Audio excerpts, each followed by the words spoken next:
Hello friends, मैं Shalini plus GS में आपका स्वागत करती हूँ। आशा करती हूँ आप सबकी तैयारी अच्छी चल रही होगी।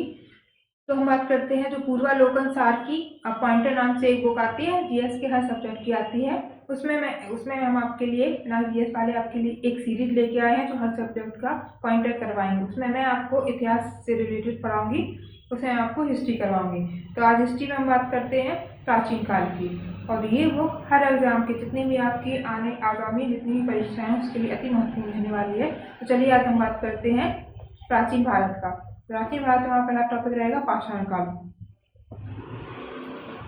पाषाण काल, तो ये हम बात करते हैं पहला दिया हुआ है थे एक भूगर्भ वैज्ञानिक और पुरातत्वविद। कौन थे? रॉबर्ट ब्रूसफुट कौन थे? भूगर्भ वैज्ञानिक एवं पुरातत्वविद थे।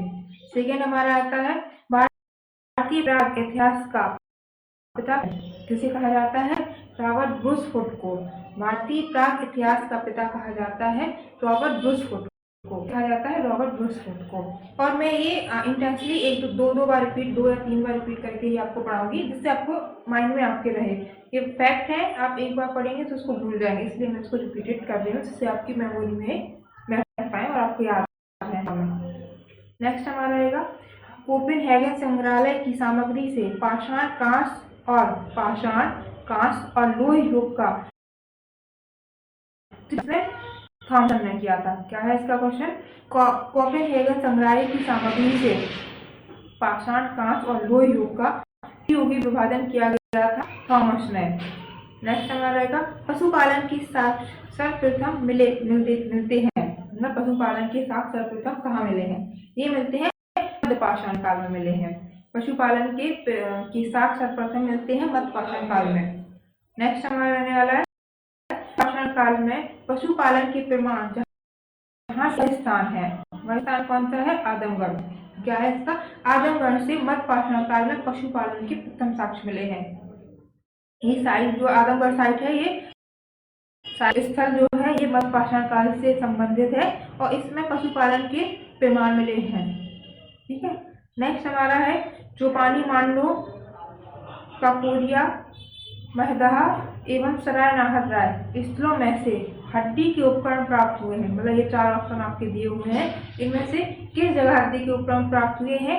ये हमें प्राप्त हुए हैं महदहा से। आपके लिए क्वेश्चन ऐसे आ जाएगा कि निम्नलिखित स्थलों में से किसमें हड्डी के उपकरण प्राप्त हुए हैं? और ऑप्शन वन दिया है, सॉरी,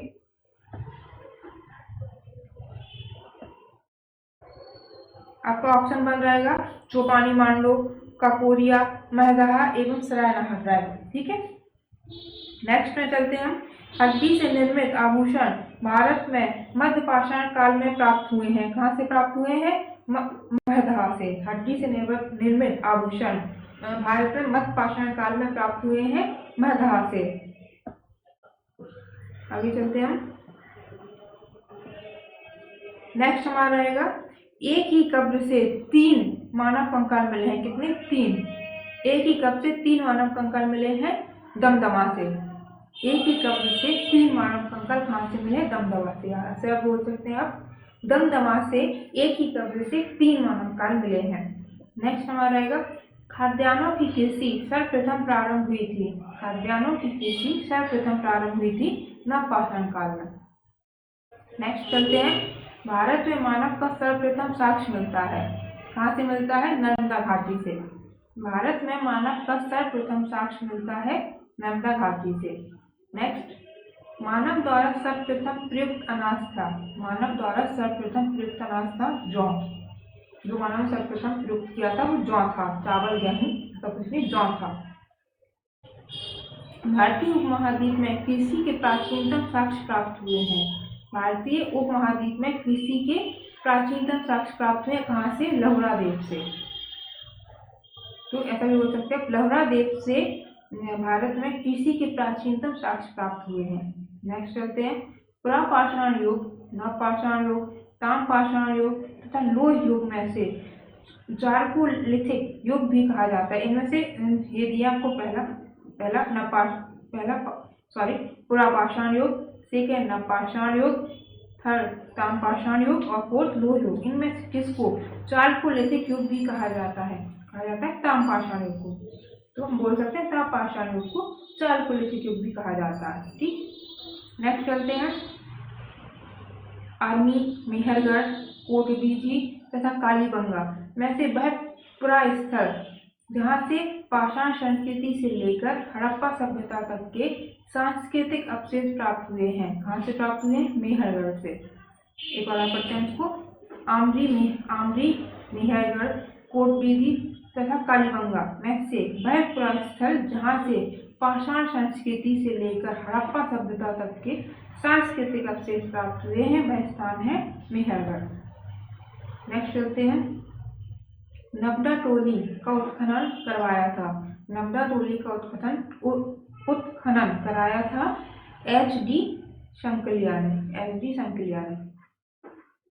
शंकलिया ने। नबदा टोली अवस्थित है, कहाँ स्थित है? मध्य प्रदेश है। नबदा टोली अवस्थित है मध्य प्रदेश में। नेक्स्ट देखते हैं। बृहत् पाषाण स्मारकों की पहचान की गई है। बृहत् पाषाण स्मारकों की पहचान की गई है मृतक को दफनाने के स्थान के रूप में। मृतक को दफनाने के स्थान के रूप में पहचान इसकी की गई। किसकी? बृहत् पाषाण स्मारकों की। नेक्स्ट चलते हैं। राख का टीला, बुधिहाल, शंगनकल्लू, कोल्टिवा तथा ब्रह्मगिरी में से जिस नवपाषाणिक स्थल से संबंधित है वह है शंगनकुला। मतलब राख का टीला, इनमें चार जो ऑप्शन दिए हैं, राख का टीला, बुधिला पहला ऑप्शन है, सेकंड शंगनकुल्लू है, थर्ड कोल्टिवा है, फोर्थ ब्रह्मगिरी है। इनमें से किसमें नवपाषाणिक स्थल से संबंधित है? राख का टीला, बुधिला, शंगनकुल्लू, कोल्टिवा तथा ब्रह्मगिरी में से जिस नवपाषाणिक स्थल से संबंधित है वह है शंगनकुल्लू। नेक्स्ट चलते हैं। भीमबेटका प्रसिद्ध है गुफाओं के शैल चित्र के लिए। भीमबेटका प्रसिद्ध है गुफाओं के शैल चित्रों के लिए। नेक्स्ट चलते हैं। भारत में सर्वाधिक शैल चित्र प्राप्त हुए हैं, कहाँ से प्राप्त हुए हैं? भीमबेटका से। जैसे यही है ना, गुफाओं के शैल चित्र के लिए क्या प्रसिद्ध है? भीमबेटका। नेक्स्ट इससे क्वेश्चन बन गया कि सर्वाधिक शैल चित्र कहाँ से प्राप्त हुए हैं? भीमबेटका से। नेक्स्ट हमारा अजंता, भीमबेटका, बाघ तथा अमरावती में से वह स्थान जो प्राग ऐतिहासिक चित्रकला के लिए प्रसिद्ध है, भीमबेटका। नेक्स्ट एक और फिर से पढ़ते हैं। अजंता, भीमबेटका, बाघ तथा अमरावती में से वह स्थल जो प्राग ऐतिहासिक चित्रकला के लिए प्रसिद्ध है, भीमबेटका। नेक्स्ट चलते हैं। भीमबेटका की गुफा स्थित है अब्दुल्लागंज, रायसेन, मध्य प्रदेश में। भीमबेटका की गुफा स्थित है मध्य प्रदेश में। मध्य प्रदेश में भी कहाँ? अब्दुल्लागंज, रायसेन में। नेक्स्ट, गैरिक मृदभान पात्र OCP का नामकरण हुआ था हस्तिनापुर में जो मेरठ में है, यूपी। गैरिक मृदभान पात्र OCP का नामकरण हुआ था हस्तिनापुर में। नेक्स्ट चलते हैं। ताम्रपाषाण काल में महाराष्ट्र के लोग मृतकों को घर के फर्श के नीचे दफनाते थे। ताम्रपाषाण काल में महाराष्ट्र के लोग मृतकों को घर के फर्श के नीचे दफनाते थे, उत्तर से दक्षिण दिशा की ओर। नेक्स्ट चलते हैं। ब्रह्मगिरी, बुर्जहोम, चिरांग तथा मस्की में से वह स्थल जहाँ से मानव कंकाल के साथ कुत्ते का कंकाल भी सावधान से प्राप्त हुआ है, वो है बुर्जहोम। क्या है? ब्रह्मगिरी, बुर्जहोम, चिरांग तथा मस्की, ये चार दिए हुए हैं। इनमें से किन में वह स्थल जहाँ से मानव कंकाल के साथ कुत्ते का कंकाल भी सावधान से प्राप्त हुआ है, वह है बुर्जहोम आपका। नेक्स्ट देखते हैं। बुर्जहोम, कोल्डिवा, ब्रह्मगिरी एवं शंगनकुल्लू में से गर्त आवास के साक्ष्य प्राप्त हुए हैं बुर्जहोम से। बुर्जहोम, कोल्डिवा, ब्रह्मगिरी, शंगनकुल्लू, इनमें से किस में गर्त आवास के साक्ष्य प्राप्त हुए हैं बुर्जहोम से। नेक्स्ट चलते हैं। विंध्य क्षेत्र का वह शिलाशर जहाँ से सर्वाधिक मानव कंकाल मिले हैं, वह है लेखिवा। विंध्य क्षेत्र का वह शिलाशर जहाँ से सर्वाधिक मानव कंकाल मिले हैं, वह है लेखिया। भारतीय पुरातत्व सर्वेक्षण संस्कृति पर्यटन, विज्ञान और प्रौद्योगिकी तथा मानव संसाधन विकास विभागों मंत्रालयों में से संलग्न कार्यालय है संस्कृति मंत्रालय का। भारतीय पुरातत्व सर्वेक्षण संस्कृति, पर्यटन, विज्ञान और प्रौद्योगिकी तथा मानव संसाधन विकास विभागों मंत्रालयों में से संलग्न कार्यालय है संस्कृति मंत्रालय का। मतलब ये था भारतीय पुरातत्व सर्वेक्षण किससे संबंधित है। चार आपको मंत्रालय दिए हुए थे, संस्कृति, पर्यटन, विज्ञान एवं प्रौद्योगिकी तथा मानव संसाधन, इनमें से किससे है, संस्कृति मंत्रालय का। नेक्स्ट चलते हैं, भारतीय पुरातत्व सर्वेक्षण के प्रथम महानिदेशक थे जॉन मार्शल। भारतीय पुरातत्व सर्वेक्षण के प्रथम निदेशक थे जॉन मार्शल। नेक्स्ट चलते हैं, राष्ट्रीय मानव संग्रहालय स्थित है भोपाल में। राष्ट्रीय मानव संग्रहालय स्थित है कहाँ पर स्थित है, भोपाल में। नेक्स्ट आगे चलते हैं, और आगे हमारा टॉपिक होता है, नेक्स्ट टॉपिक हमारा है, ये ऊपर वाले टॉपिक जो था ये पाषाण काल से था। पाषाण काल से जितने भी क्वेश्चन थे वो हमने पढ़ लिए, इन्हीं में से आपके क्वेश्चन आपको एग्जाम में देखने को मिल जाएगा। हमारा नेक्स्ट टॉपिक इसका क्या होता है, नेक्स्ट टॉपिक हमारा सैन्य सभ्यता एवं संस्कृति। इसको हम देखते हैं, ठीक है। पहला हमारा इसमें है, मानव समाज विलक्षण है क्योंकि वह मुख्यतः आश्रित होता है संस्कृति पर। क्या है क्वेश्चन, मानव समाज विलक्षण है क्योंकि वह मुख्यतः आश्रित होता है संस्कृति पर। नेक्स्ट है, हड़प्पा संबद्ध है, हड़प्पा संबद्ध है सिंधु घाटी सभ्यता से। किससे, सिंधु घाटी सभ्यता से। सिंधु सभ्यता संबंधित है किससे, आदि ऐतिहासिक युग से। सिंधु घाटी सभ्यता संबंधित है आदि ऐतिहासिक युग से। सिंधु घाटी की सभ्यता गैर आर्य थी। सिंधु घाटी की सभ्यता गैर आर्य थी क्योंकि वह एक नगरीय सभ्यता थी। वह कैसी सभ्यता थी, नगरीय सभ्यता थी। तो क्या है क्वेश्चन, सिंधु घाटी की सभ्यता गैर आर्य थी क्योंकि वह एक नगरीय सभ्यता थी।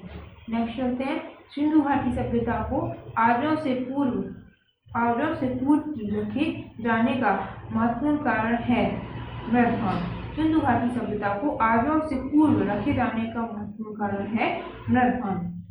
सिंधु घाटी संस्कृति वैदिक सभ्यता से भिन्न थी। सिंधु घाटी संस्कृति वैदिक सभ्यता से भिन्न थी क्योंकि इसके पास विकसित शहरी जीवन की सुविधाएं थी, इसके पास चित्रलेखीय लिपि थी, इसके पास लोहे और रक्षा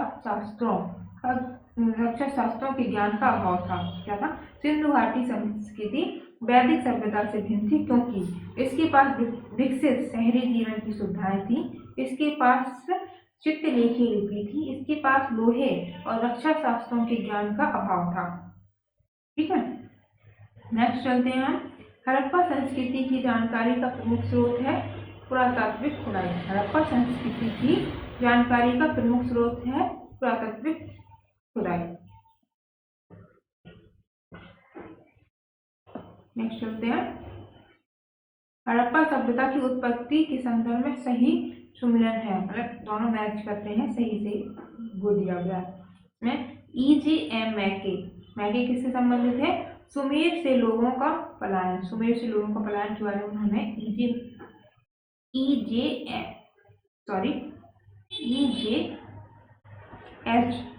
E.J.H. मैके ने बताया है सुमेर से संबंधित, सुमेर के लोगों का पलायन। मार्टिमर व्हीलर किससे संबंधित है, पश्चिमी एशिया से सभ्यता के विचार का प्रवर्तन। पश्चिमी एशिया से सभ्यता के विचार का प्रवर्तन मार्टिमर व्हीलर।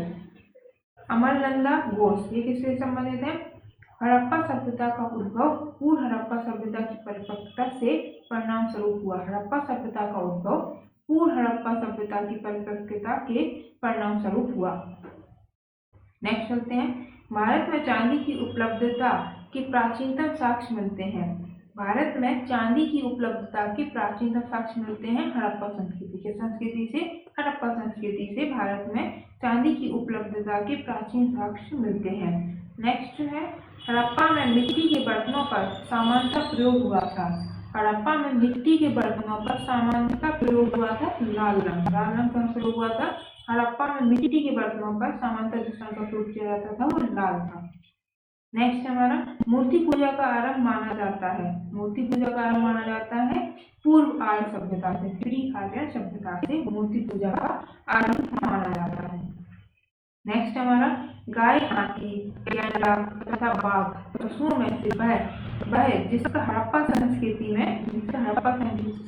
में पाई गई टेराकोटा कलाकृतियों में निरूपण नहीं हुआ था। मतलब किसका इनमें से निरूपण, मतलब कोई भी चित्र, मोहर वगैरह कुछ भी नहीं मिली है।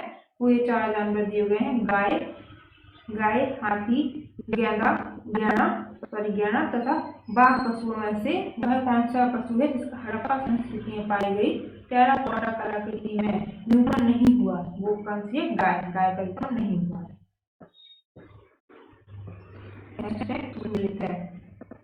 जैसे देखिए प्राचीन स्थल दिए हुए दूसरी साइड दी है प्राकृतिक खोज। लोथल कहाँ से मिली है? गोदीवाड़ा से। कालीबंगा से क्या हुआ है? जुटा हुआ खेत मिला, सॉरी ऊपर गलत बोल दिया। लोथल से क्या मिला है? गोदीवाड़ा मिला है। कालीबंगा से जुटा हुआ खेत मिला हुआ है। धौलावीरा से क्या मिला है? हड़प्पा लिपि के बड़े आकार के 10 चिन्हों वाला एक शिलालेख मिला हुआ है। हड़प्पा लिपि के बड़े आकार के 10 चिन्हों वाला एक शिलालेख मिला है। कहाँ से मिला है? धौलावीरा से मिला है। पनावली पक्की मिट्टी की बनी हुई हल्की प्रतिकृति है। पनावली से क्या मिला है? पक्की मिट्टी की बनी हुई हल्की प्रतिकृति है।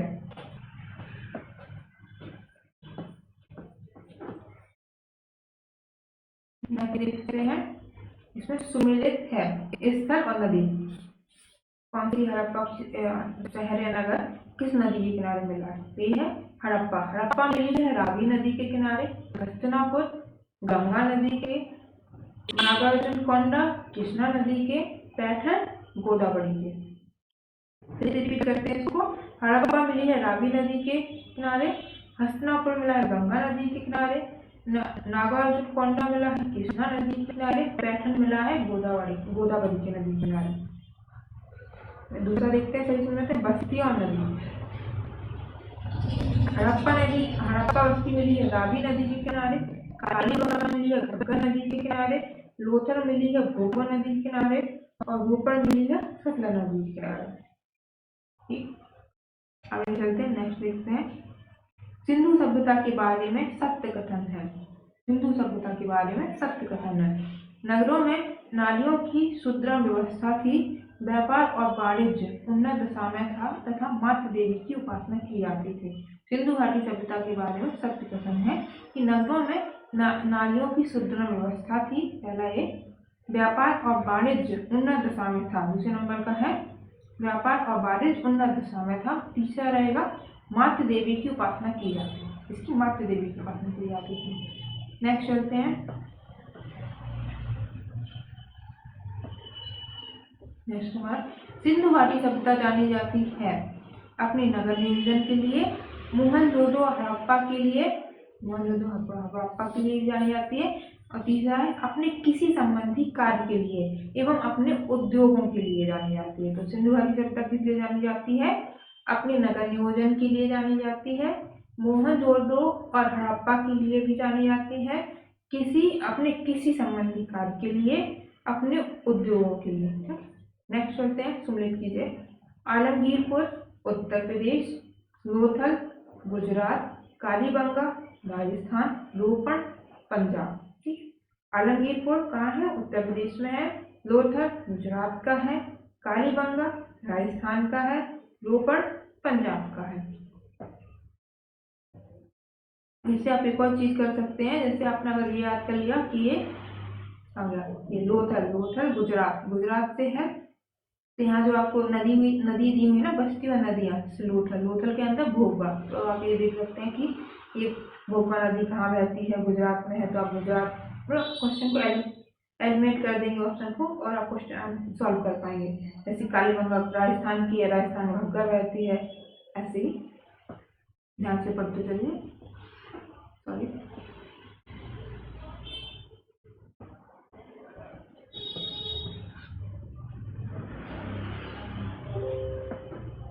नेक्स्ट देखते हैं। आलमगीरपुर उत्तर प्रदेश, बनावली हरियाणा का है, दायमाबाद महाराष्ट्र, राखीगढ़ी हरियाणा। ठीक है, एक और देखते हैं। पहला आलमगीरपुर उत्तर प्रदेश, दूसरा बनावली हरियाणा, तीसरा दायमाबाद महाराष्ट्र में है और चौथा राखीगढ़ी हरियाणा में। नेक्स्ट देखते हैं अब हड़प्पा स्थल और स्थिति।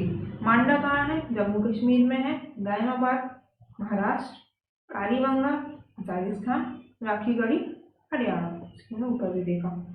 नेक्स्ट पे चलते हैं। हड़प्पा संस्कृति के सिंध में अवस्थित स्थल है।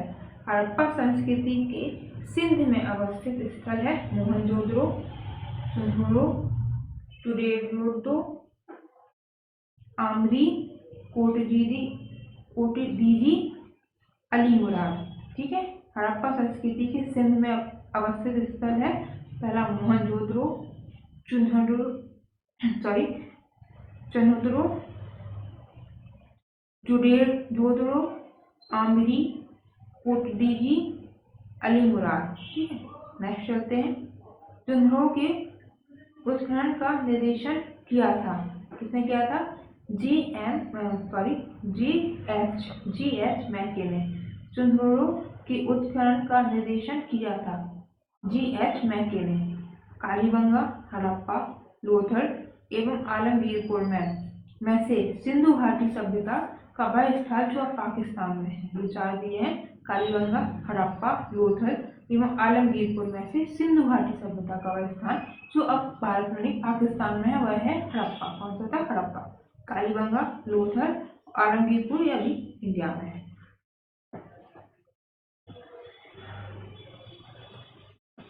नहीं देखते हैं। रंगपुर जो हड़प्पा की समकालीन सभ्यता थी वह है। रंगपुर जहाँ हड़प्पा की समकालीन सभ्यता थी वह है सौराष्ट्र। कहाँ है? गुजरात में। रंगपुर जहाँ हड़प्पा की समकालीन सभ्यता थी वह है सौराष्ट्र। आगे चलते हैं। नेक्स्ट है हमारा गधेरी एक परावर्तीय हड़प्पाई पुरास्थल है। क्या गधेरी एक परावर्तीय हड़प्पाई पुरास्थल है? पंजाब का। कहाँ का है? पंजाब का। पंजाब का गधेरी एक परावर्तीय हड़प्पाई पुरास्थल है। नेक्स्ट चलते हैं। हड़प्पा, मोहनजोदड़ो एवं लोथल में से सिंधु सभ्यता का वह स्थान जो भारत में स्थित है। हड़प्पा, मोहनजोदड़ो एवं लोथल में से सिंधु सभ्यता का वह स्थान जो भारत में स्थित है कौन सा है? लोथल, जो कि गुजरात में स्थित है। ठीक है, नेक्स्ट चलते हैं। वह हड़प्पाई नगर जिसका प्रतिनिधित्व लोथल का पुरातत्व स्थल करता है स्थित था। वह हड़प्पाई नगर जिसका प्रतिनिधित्व लोथल का पुरातत्व स्थल करता था वह स्थित था भोगवा नदी पर। कहाँ स्थित था? भोगवा नदी पर। नेक्स्ट चलते हैं। सिंधु घाटी सभ्यता का पत्तन नगर था। सिंधु घाटी सभ्यता का पत्तन नगर था लोथल। लोथल क्या था? सिंधु घाटी सभ्यता का पत्तन नगर था। नेक्स्ट चलते हैं। सिकंदरिया, लोथल, महास्थानगढ़, नागपट्टनम में से वह जो हड़प्पा का बंदरगाह था। ये दिए हुए जो वह पहला सिकंदरिया, दूसरा लोथल, तीसरा महास्थानगढ़, चौथा नागपट्टनम, इनमें से वह स्थान जो हड़प्पा का बंदरगाह था। हड़प्पा का बंदरगाह था लोथल। लोथल। नेक्स्ट चलते हैं।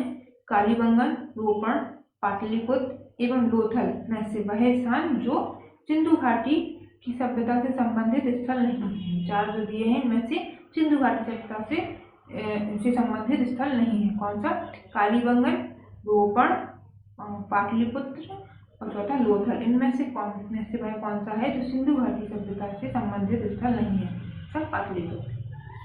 कालीबंगन, रोपण और लोथल सिंधु घाटी सभ्यता से संबंधित स्थल है, न कि पाटलिपुत्र नहीं है।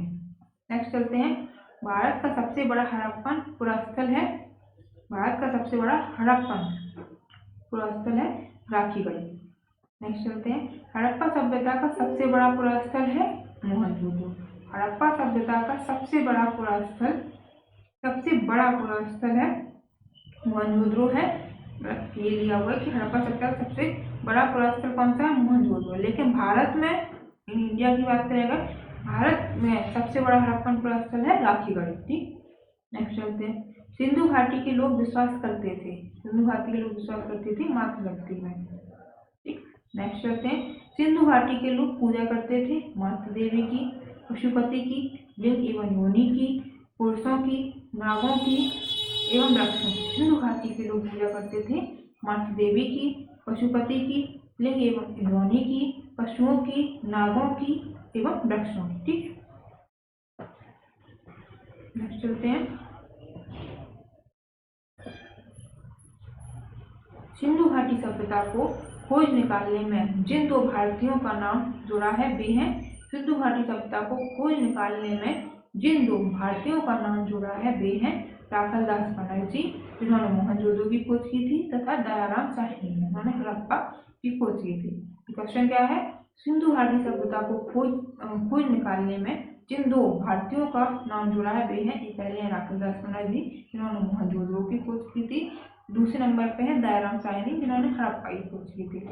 नेक्स्ट चलते हैं। सुमलेखन। हड़प्पा सभ्यता किसने खोज की थी? दयाराम साहनी ने। लोथल की किसने की थी? एस.आर. राव ने। सुरकोटदा की किसने की थी? जे.पी. जोशी ने। धौलावीरा की किसने की थी? इनकी भी जे.पी. जोशी ने। तो ये जो सुरकोटदा और धौलावीरा इनकी एक ही इंसान ने की है, जे.पी. जोशी ने। लोथल की किसने की है? एस.आर. राव ने। हड़प्पा की किसने की है? दयाराम साहनी ने। नेक्स्ट चलते हैं। हड़प्पा का उत्खनन करने वाला प्रथम पुरातत्वविद जो इसके महत्व को नहीं समझ पाया था, कौन थे? ए कनिंघम। हड़प्पा का उत्खनन करने वाला प्रथम पुरातत्वविद जो इसके महत्व को नहीं समझ पाया था, कौन था? A Cunningham. नेक्स्ट है R D. Banerji, K N. Dikshit, M S. Bhatt एवं बी.ए. स्मिथ में से वह जो हड़प्पा और मोहनजोदड़ो के उत्खनन से संबंधित जो हड़प्पा और मोहनजोदड़ो के उत्खनन से संबंधित नहीं थे, वे कौन थे? बी.ए. स्मिथ। पहला दिया हुआ आपको आर.डी. बनर्जी, दूसरे नंबर के हैं के.एन. दीक्षित, थर्ड है एम.एस. भट्ट और है बी.एस. स्मिथ। इनमें से वह जो हड़प्पा और मोहनजोदड़ो के उत्खनन से संबंधित नहीं थे, वे थे बी.ए. स्मिथ। नेक्स्ट चलते हैं। सिंधु सभ्यता की विकसित अवस्था में हड़प्पा, कालीबंगा, लोथल तथा मोहनजोदड़ो में से वह स्थल जहाँ से घरों में कुओं के अवशेष मिले हैं, यहाँ से घरों में कुओं के अवशेष मिले हैं, वह कौन सा है? मोहनजोदड़ो है। सिंधु घाटी सभ्यता की विकसित अवस्था में सिंधु घाटी की विकसित अवस्था में पहला हड़प्पा, दूसरा कालीबंगा, तीसरा लोथल, चौथा मोहनजोदड़ो। इनमें से किसमें कौन सा वह स्थल है जहाँ से घरों में कुओं के अवशेष मिले हैं? तो वह है मोहनजोदड़ो।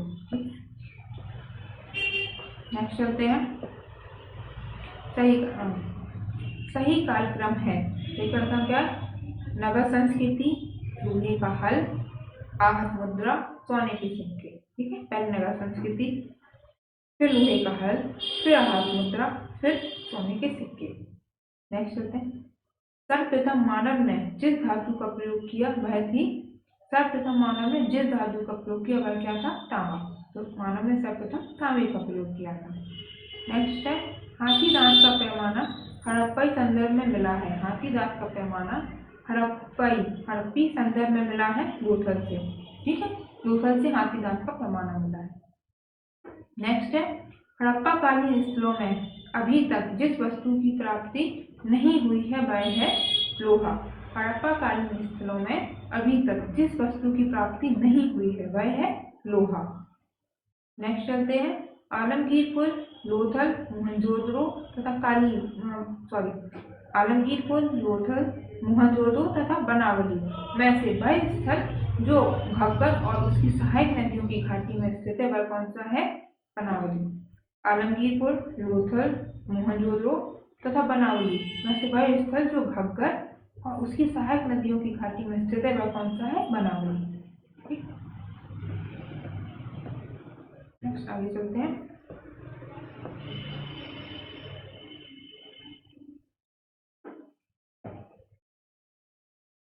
सही कथन है। मोहनजोदड़ो, हड़प्पा, रोपड़ तथा कालीबंगा सिंधु घाटी सभ्यता के प्रमुख स्थल हैं। हड़प्पा के लोगों ने सड़कों तथा नालियों के जाल के साथ नियोजित शहरों का विकास किया। ठीक है, मोहनजोदड़ो, हड़प्पा, रोपड़ तथा कालीबंगा सिंधु घाटी सभ्यता के प्रमुख स्थल हैं ये। और इसी के साथ हड़प्पा के लोगों ने सड़कों तथा नालियों के जाल के साथ साथ नियोजित शहरों का विकास किया। ठीक, नेक्स्ट चलते हैं।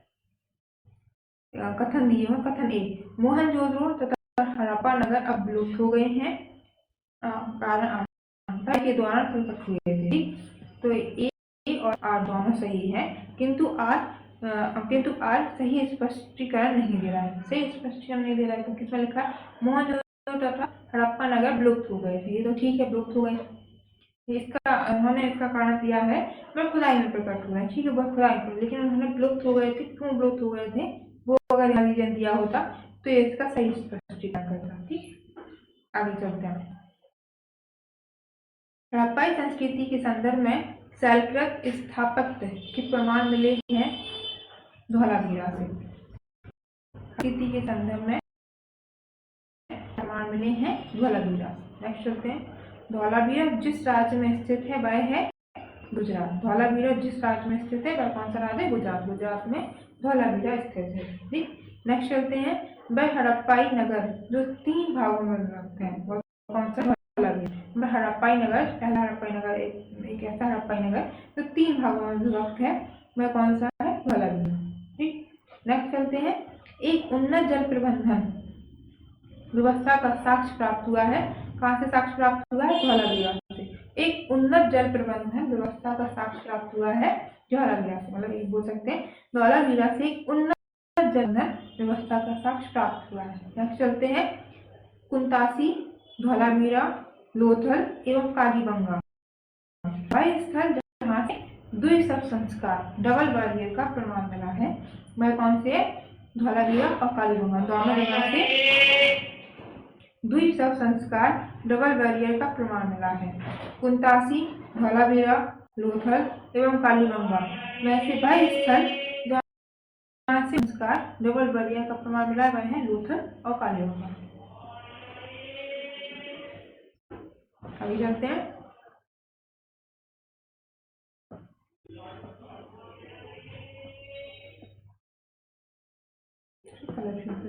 नेक्स्ट हो रहा है हड़प्पन स्थल सनौली कि अभी हाल में उत्खननों से प्राप्त हुआ है। क्या प्राप्त हुआ है? मानव समाधान। हड़प्पन स्थल सनौली में अभी उत्खनन हुआ, उससे प्राप्त हुआ है मानव कंकाल, मानव समाधान प्राप्त हुआ है। कहाँ से प्राप्त हुआ है? सनौली से।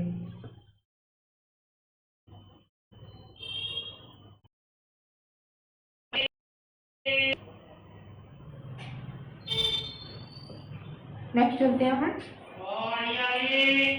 वस्तुओं के लिए कपास की खेती का आरंभ सबसे पहले किया गया।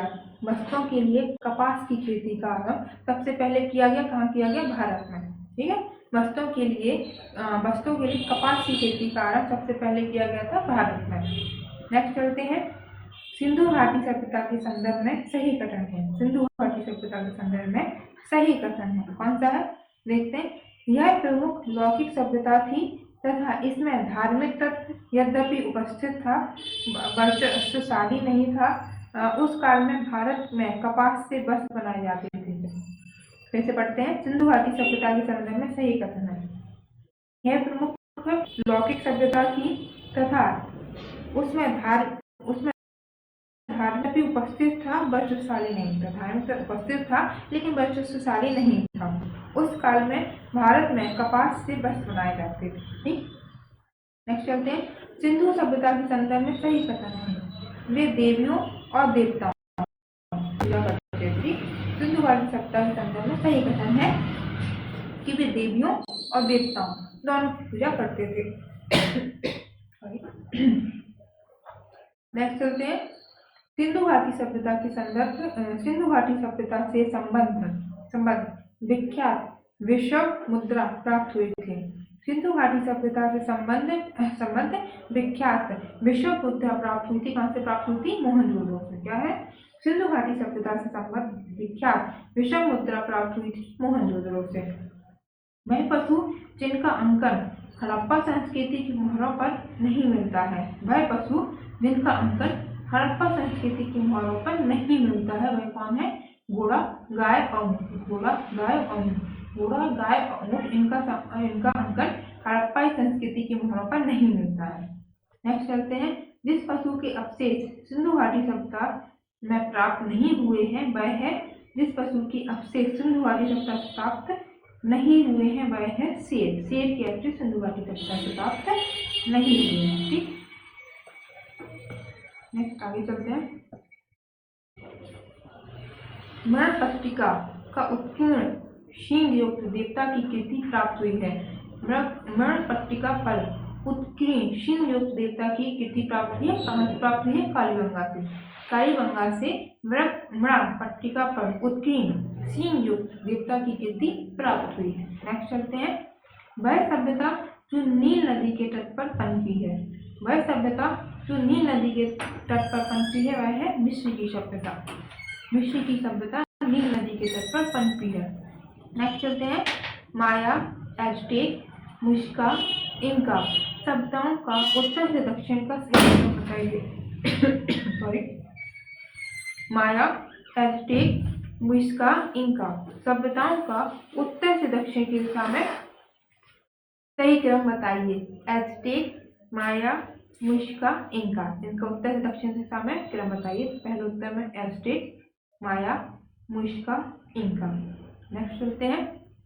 लेखन कला की उचित प्रणाली विकसित करने वाली प्रथम प्राचीन सभ्यता थी सुमेरियो।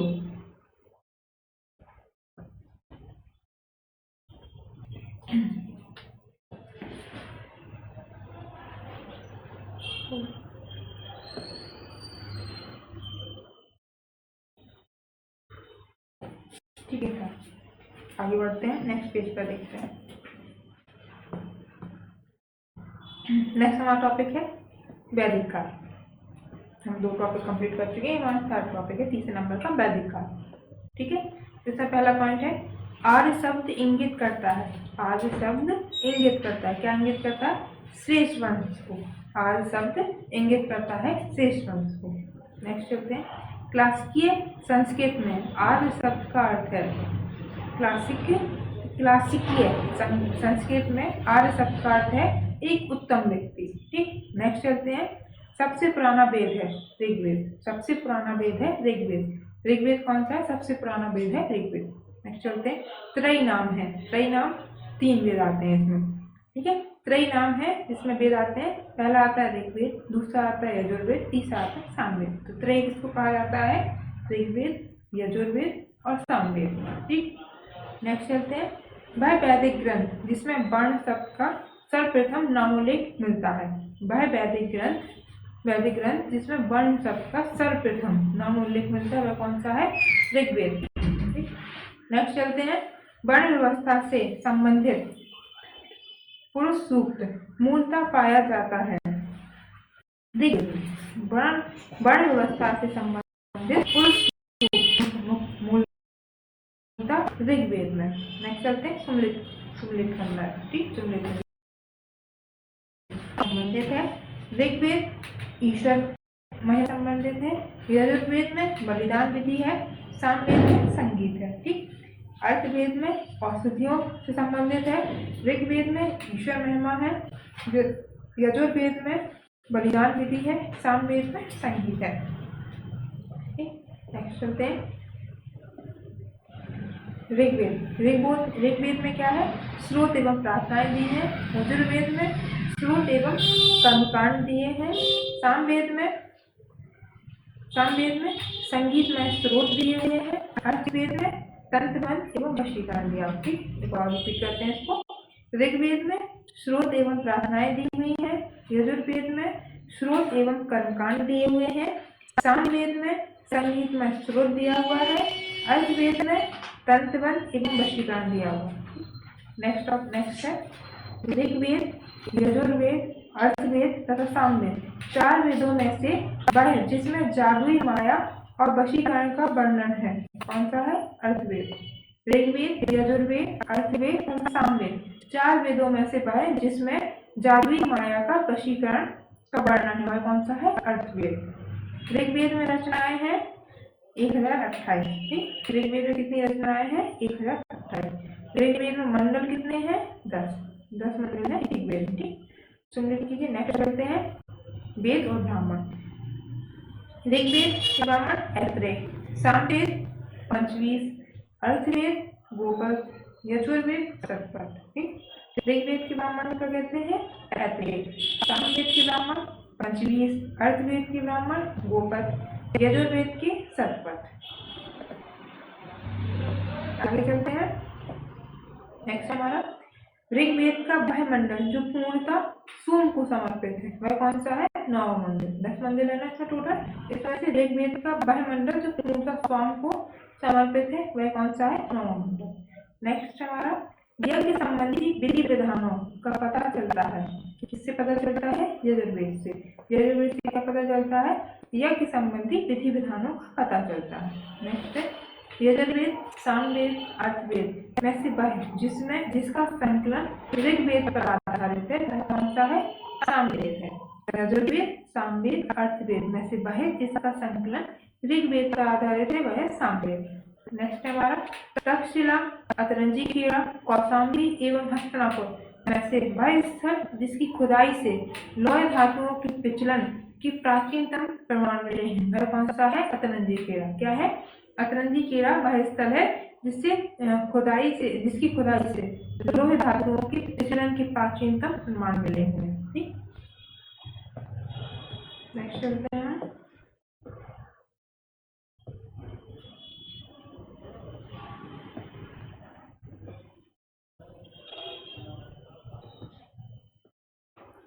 नेक्स्ट हमारा उपनिषदों का मुख्य विषय है, उपनिषद का मुख्य विषय है दर्शन। दर्शन उपनिषदों का मुख्य विषय है। नेक्स्ट है ऋग्वेद, परवर्ती संहिता, ब्राह्मण तथा उपनिषद में से वह वैदिक साहित्य चर्चा मिलती है, वह कौन सा है?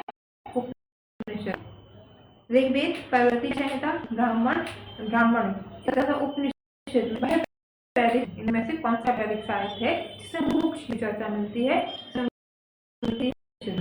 नेक्स्ट हमारा मोक्ष शब्द का सबसे पहले उल्लेख हुआ है श्वेताश्वर उपनिषद में। ठीक है, उपनिषद में मोक्ष शब्द का सबसे पहले उल्लेख हुआ है। देखो ये उपनिषद में से भी वह कौन सा उपनिषद है जिसमें मोक्ष शब्द का सबसे पहले उल्लेख हुआ है, वह कौन सा है? श्वेताश्वर उपनिषद की। नेक्स्ट चलते हैं अध्यात्म ज्ञान के विषय में नचिकेता और यम का संवाद जिस उपनिषद से प्राप्त होता है, वह है कठोर उपनिषद। ठीक है, कठोर उपनिषद से नचिकेता और यम का संवाद जिस उपनिषद से प्राप्त होता है, वह उपनिषद है कठोर उपनिषद। नेक्स्ट चलते हैं उपनिषद काल के राजा अश्वपति शासक थे। कहाँ के थे? कैकेय के राजा कौन थे? राजा अश्वपति थे। नेक्स्ट हमारा वैदिक साहित्य का सही क्रम है। वैदिक साहित्य का सही क्रम कौन सा है? वैदिक संहिताएं, ब्राह्मण, आरण्यक, उपनिषद। ठीक, वैदिक साहित्य का सही क्रम क्या है? पहले थी वैदिक संहिताएं, फिर ब्राह्मण, फिर आरण्यक, फिर उपनिषद। नेक्स्ट हमारा आरंभिक वैदिक साहित्य में सर्वाधिक वर्णित नदी कौन सी है? सिंधु नदी। क्या है? आरंभिक वैदिक साहित्य में सर्वाधिक वर्णित नदी है सिंधु नदी। नेक्स्ट हमारा वैदिक नदी अश्किनी की पहचान की जाती है। अश्किनी नदी की पहचान किससे की जाती है? चेनाब नदी, जो कि वर्तमान में चेनाब नदी कहते हैं, वही वैदिक काल में अश्किनी नदी थी। नेक्स्ट हमारा ऋग्वेद में जिन नदियों का उल्लेख अफगानिस्तान के साथ आर्यों के संबंध का सूचक है, वह है कुंभा और किरमू। ठीक, ऋग्वेद में जिन नदियों का उल्लेख अफगानिस्तान के साथ आर्यों के संबंध का सूचक है, वह है कुंभा और किरमू। नेक्स्ट चलते हैं करना है वैदिक काल की नदियां और आधुनिक नाम क्या है? कुभा का आधुनिक नाम है काबुल नदी। परुष्णी इसका वर्तमान आर्थिक नाम है रावी नदी। सदानीरा इसका वर्तमान नाम है गंडक।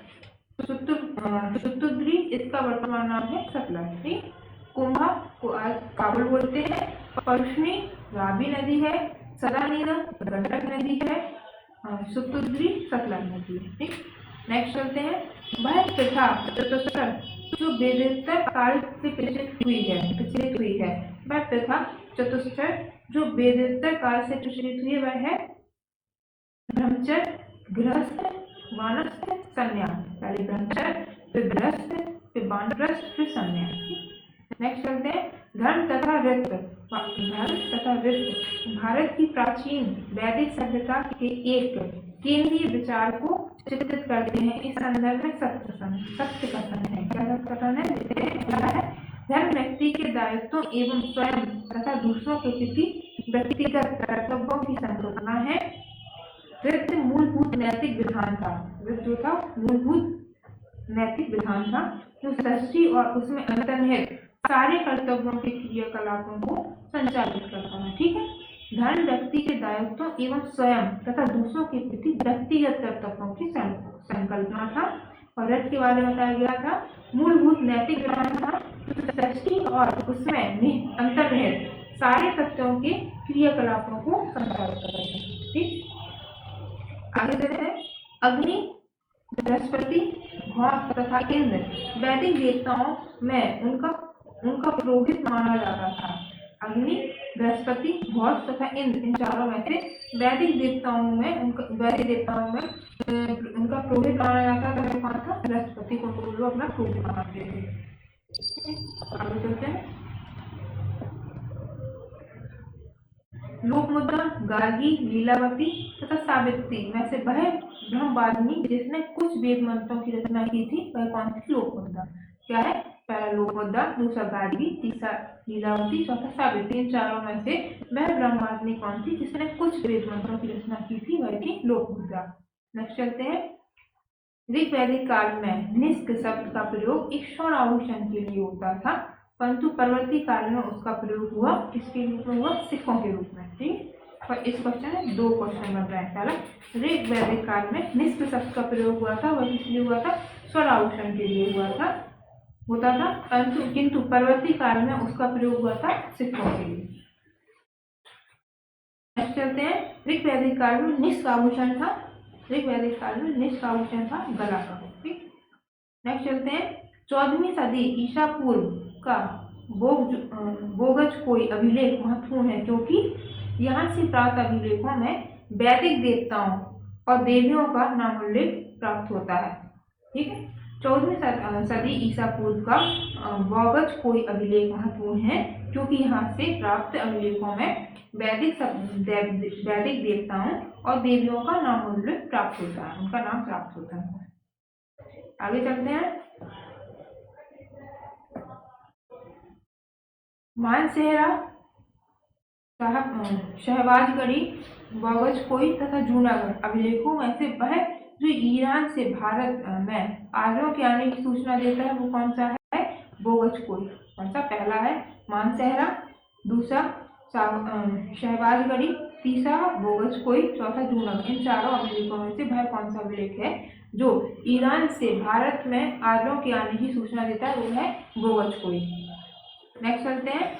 शंकराचार्य, एनी बेसेंट, विवेकानंद तथा बाल गंगाधर तिलक में से वह जिसने आर्यों के आदि देश के बारे में लिखा था वह कौन था? बाल गंगाधर तिलक। पहला शंकराचार्य, दूसरा एनी बेसेंट, तीसरा विवेकानंद, चौथा बाल गंगाधर तिलक। इन चारों में से वह कौन था जिसने आर्यों के आदि देश के बारे में लिखा था? वह थे बाल गंगाधर तिलक। नेक्स्ट चलते हैं। पुरुष मेघ का उल्लेख हुआ है सतपथ ब्राह्मण में पुरुष मेघ का उल्लेख हुआ है। नेक्स्ट चलते हैं। सतपथ ब्राह्मण में उल्लेखित राजा विदेह माधव से संबंधित ऋषि थे ऋषि गौतम राहुगण। सतपथ ब्राह्मण में राजा विदेह माधव से संबंधित ऋषि थे ऋषि गौतम राहुगण। नेक्स्ट चलते हैं। उत्तर वैदिक काल में से आर्य संस्कृति का ध्रुव समझा जाता था। किसको समझा जाता था? अंग और मगध को। उत्तर वैदिक काल में आर्य संस्कृति का ध्रुव समझा जाता था अंग और मगध को। नेक्स्ट है कहाँ हुआ था? ऋग्वेद। गोत्र शब्द का सर्वप्रथम प्रयोग हुआ था।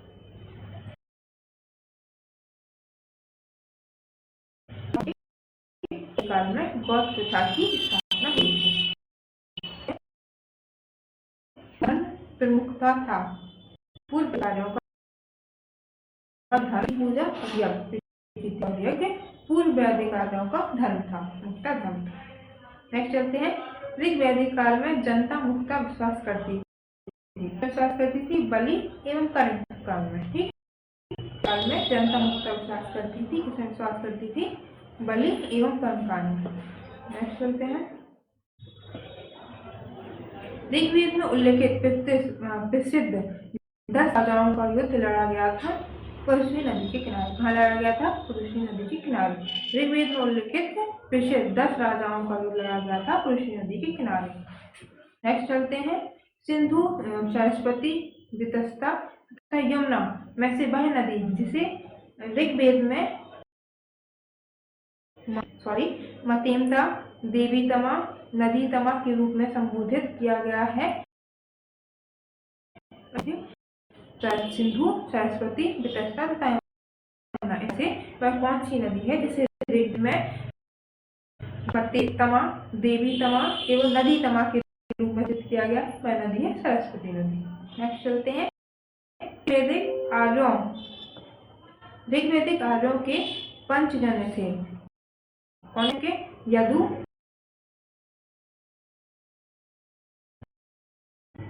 ऋग्वैदिक आर्यों के पंचजन थे। कौन थे वो पंचजन? थे यदु, दूसरे थे ध्रुव, तीसरे थे, पांचवें थे त्रोशु। ठीक, नेक्स्ट चलते हैं। प्राचीन काल में आर्यों के जीविकोपार्जन का मुख्य साधन था, क्या साधन था? शिकार था। प्राचीन काल में आर्यों की जीविकोपार्जन का मुख्य साधन था शिकार। ठीक, नेक्स्ट चलते हैं। ऋग्वेद में उल्लेखित यज्ञ शब्द किस कृषि उत्पादक के हेतु प्रयुक्त किया गया है? वह कौन सा? ऋग्वेद में उल्लेखित यज्ञ शब्द किस कृषि उत्पाद के लिए प्रयुक्त हुआ था? तो वो था जौ के लिए ऋग्वेद में यज्ञ शब्द की प्रयोग किया गया है। नेक्स्ट चलते हैं। वैदिक युग में प्रचलित लोकप्रिय शासन प्रणाली थी वंश परंपरागत राजतंत्र। ऋग्वेद में प्रचलित लोकप्रिय शासन प्रणाली थी, कौन सी शासन प्रणाली थी? वो वंश परंपरागत राजतंत्र। नेक्स्ट चलते हैं। सभा और समिति को प्रजापति की 2 पुत्रियां कहा गया है। किसमें कहा गया है? अर्थवेद में। क्या कहा गया है? सभा और समिति को प्रजापति की 2 पुत्रियां कहा गया है अर्थवेद में। नेक्स्ट चलते हैं। आयुर्वेद अर्थात जीवन का विज्ञान का उल्लेख सर्वप्रथम मिलता है, किसमें मिलता है? अर्थवेद में। क्या मिलता है? अर्थवेद में हमको आयुर्वेद अर्थात जीवन का विज्ञान का उल्लेख सर्वप्रथम मिलता है। यहाँ पे उल्लेख मिलता है इसमें। नेक्स्ट चलते हैं। ऋग्वैदिक धर्म था बहुदेववादी। क्या था? बहुदेववादी था। ऋग्वैदिक धर्म था बहुदेववादी।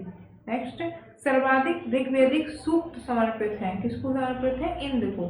सर्वाधिक ऋग्वैदिक सूक्त समर्पित है इंद्र को। नेक्स्ट हमारा ऋग्वेद में इंद्र के बाद सर्वाधिक संख्या में मंत्र संबंधित है। सबसे ज्यादा मंत्र तो इंद्र को समर्पित है। दूसरे इंद्र के बाद सर्वाधिक संख्या मंत्र किससे संबंधित है? अग्नि से। किससे? अग्नि से। नेक्स्ट चलते हैं। ऋग्वेद में युद्ध देवता समझा जाता है। ऋग्वेद में युद्ध देवता समझा जाता था इंद्र को। क्या समझा जाता था? युद्ध देवता। नेक्स्ट है। पूर्व वैदिक आर्यों का सर्वाधिक लोकप्रिय देवता था इंद्र। पूर्व वैदिक आर्यों का सर्वाधिक लोकप्रिय देवता कौन था? इंद्र।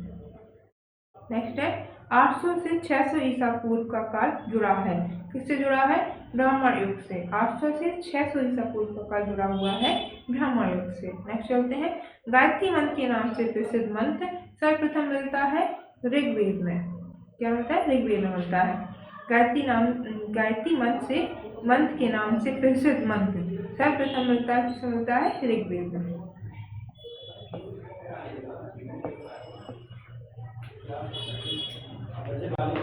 नेक्स्ट चलते हैं हम।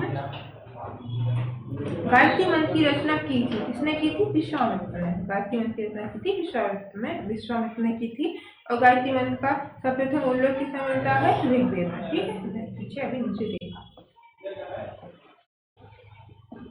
नेक्स्ट हमारा है सर्प, प्रतिशत, वंश, मरपतन और वंशानुचरित संकेतक है, किसके हैं? पुराणों के हैं। चर्क, कितिसर, वंश, मन्व, तर और वंशाचुरस, सॉरी गलत हो गया, वंशानुचरित संकेतक है पुराणों के। पुराणों की संख्या है 18। कितनी है? 18। श्रीमद् भगवद गीता मौलिक रूप से लिखी गई थी संस्कृत में। किस में लिखी गई थी? श्रीमद् भगवद गीता मौलिक रूप से लिखी गई थी संस्कृत में। महाभारत मूलतः जानी जाती थी, महाभारत मूलतः जानी जाती थी जय संहिता के रूप में, जय संहिता के रूप में इसको जाना जाता था महाभारत को।